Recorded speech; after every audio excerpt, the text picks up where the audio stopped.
Today, we will look at Air Canada and see if it is a good investment, and we will begin right now.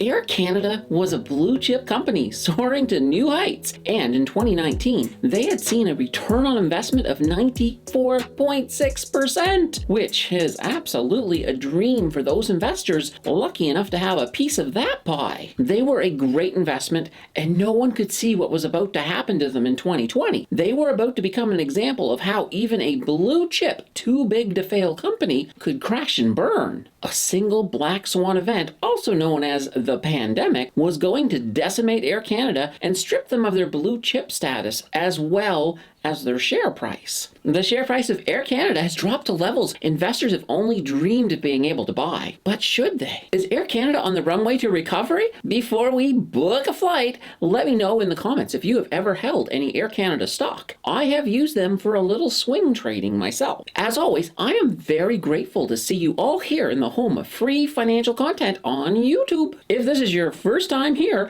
please subscribe right now so you won't miss a single moment, and a huge thank you for that click.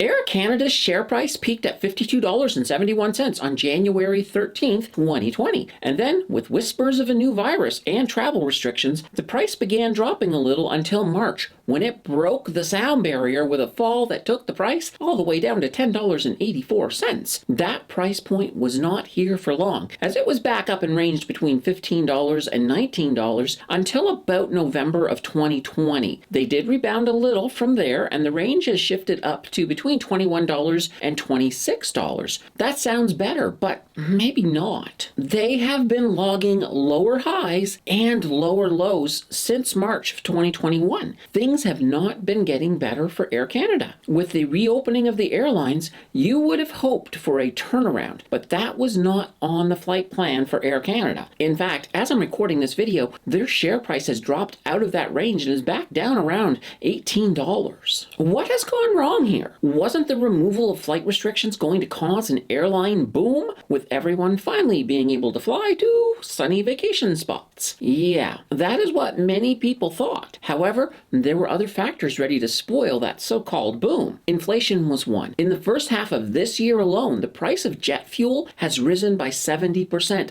Holy banana bread. Of course, inflation has also impacted other aspects of the business, as everything is simply much more expensive. In addition to inflation, another huge issue has been worker shortages, which has been resulting in canceled flights and very angry customers. Air Canada has canceled flights and created absolute messes in some of the biggest airports in Canada.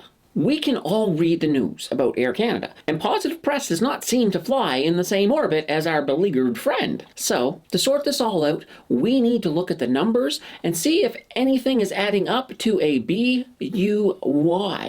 We will start off with the basics, and Air Canada has a market cap of $6.48 billion, which is pretty darn big. Their beta comes in at 2.47, so yes, they have some serious volatility potential. However, despite that, they have been seeing a less volatile price if we look at the last 90 days, so maybe there is a little bit of improvement here, but it's really too early to call that. When we look at earnings, their earnings per share is negative 6.95. So they are currently losing money. In fact, their revenue for the trailing 12 months, or TTM, was $11.39 billion.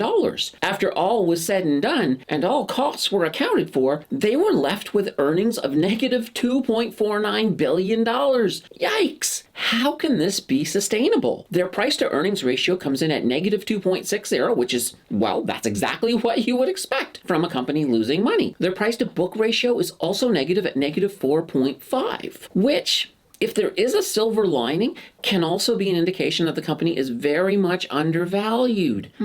That's interesting. What is their fair value? According to Simply Wall Street, their discounted cash flow model pegs the fair value of Air Canada at $172.39. I was absolutely very skeptical of this at first. However, Air Canada was blazing before the pandemic, and I think if we removed that black swan event, they were growing fast, and maybe they could have hit $100. I am still rather skeptical of $172, and with all the dilution in the early part of the pandemic, I do not see that fair value as being attainable anytime remotely soon, though maybe someday, sure, I'll give them that. Analysts have been forecasting that the air industry should see annual earnings increase by 44.2%. And they also think Air Canada will lead the way with 76.3%. If this were to hold true, there is a chance that Air Canada could become profitable again in roughly 3 years. That would be a good thing. But before we celebrate the 3-year turnaround, we need to ask if they can really weather all the losses between here and there. Air Canada has $13.5 billion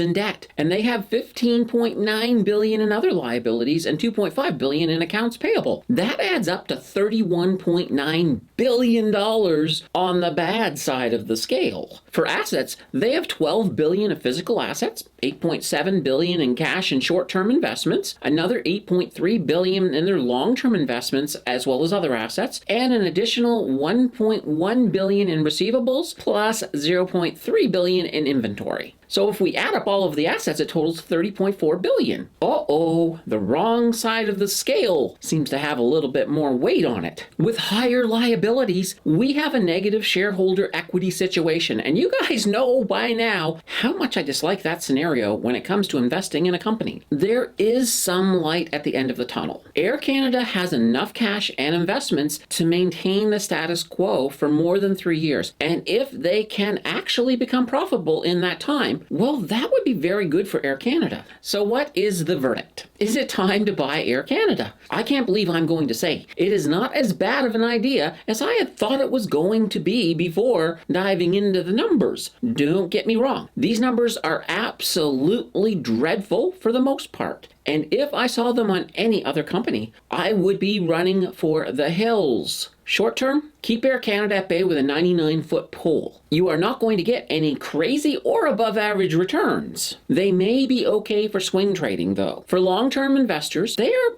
actually not a bad buy. If they do become profitable in 3 years, you are going to see some very good returns in the future. Air Canada may be not so far-fetched for a long-term investment opportunity. Do your due diligence as normal, and if you should come to the same conclusion I have, then maybe, just maybe, Air Canada may fly again in your portfolio. The fun does not have to end here because you can always watch my video on the job market that I have linked on the left, or you can check out the video on the right that YouTube thinks you will like. Your click will decide who is right, and I will see you in the next video.